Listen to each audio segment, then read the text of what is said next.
I believe that all unnecessary killing is wrong. That is why I am for animal liberation.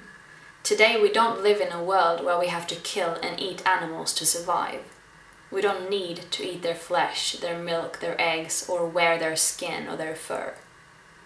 Unlike many people seem to think, we haven't always been eating animals, and we certainly have never been killing and eating animals like we do today.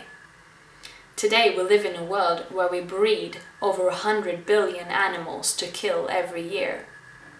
We live in a world where someone who questions this mindless breeding and killing is seen as strange or maybe even silly.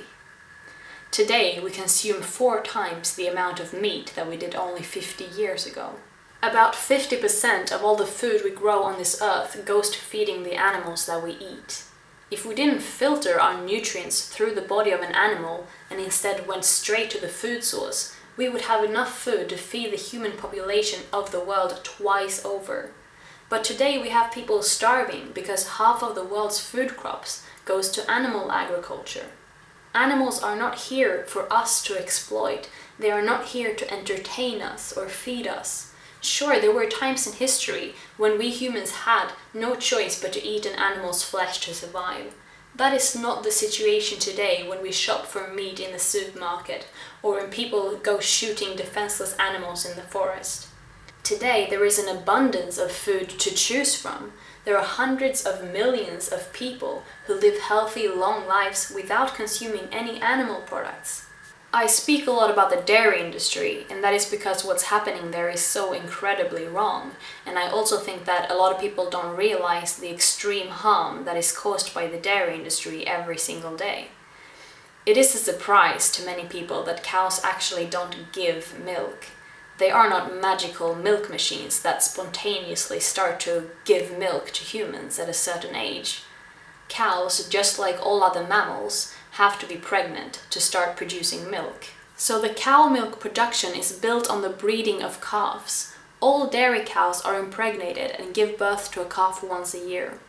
All the cow wants after 9 months of pregnancy, after feeling her calf slowly grow inside her womb, is to feed and take care of her baby.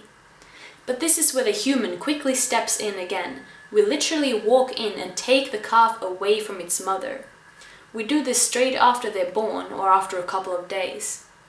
This is how it works in the dairy industry. I'm not making this up. I know it might be hard to believe, but no dairy cow gets to keep her baby. That is what the whole dairy industry is built on, breeding cows and separating families. Dairy cows are slaughtered when they no longer produce enough milk to make economical profit, which is on average after 4 to 6 years. The natural lifespan is 18 to 25. The dairy industry is all about the exploitation of female cows, so of course the female calves will become milk slaves just like their mothers. They will continuously be impregnated, give birth, have their calves stolen away and be milked by machines. The male calves, on the other hand, are of no value to the dairy industry, except the money that can be made from selling them for their meat. So they are slaughtered very young. Who are we to do this to them? Where do we get off thinking that we can treat other creatures with the deepest disrespect and still feel so good about ourselves? All cows have their horns burnt off when they're still calves. It's done to avoid them from harming each other. It's said to be necessary, that it's for their own good. But wait a second, if we didn't keep them locked up like we do, they could keep their beautiful horns. We have a nasty habit of cutting things of animals' bodies. It's almost like we're looking for a reason to cut them. I'm not surprised to see so much hatred and terror in the world. What else do we expect when we fill our bodies with abuse and death every day? How can we expect peace in the world when we systematically abuse those who are weaker than us, the animals?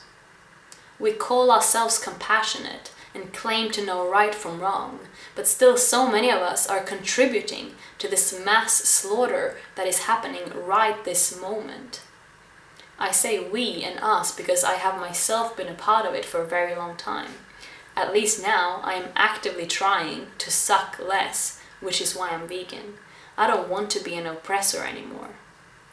Like I said in the beginning, I believe all unnecessary killing is wrong. And what could be more unnecessary than killing someone for pleasure, for habit, for taste, or maybe convenience or tradition? It is not until we really start respecting all life and remove violence and death from our plates that we can start talking about peace. And this thing about vegan diet, there is no such thing as a vegan diet.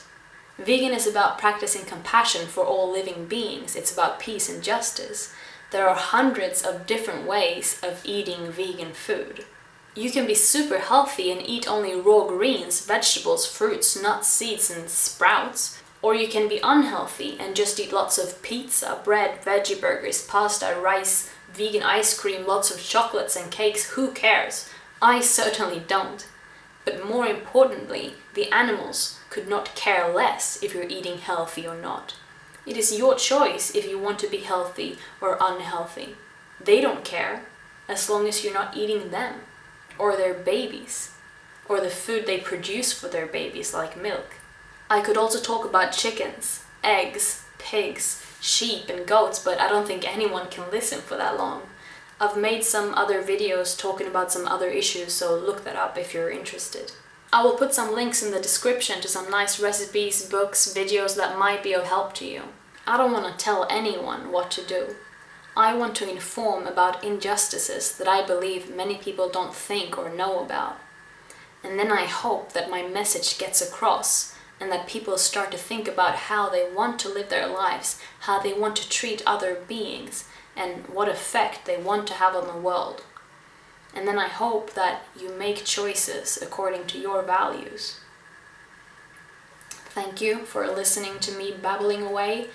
I hope that you're all well and happy, and I'm sending my love to all of you. Thank you. See ya.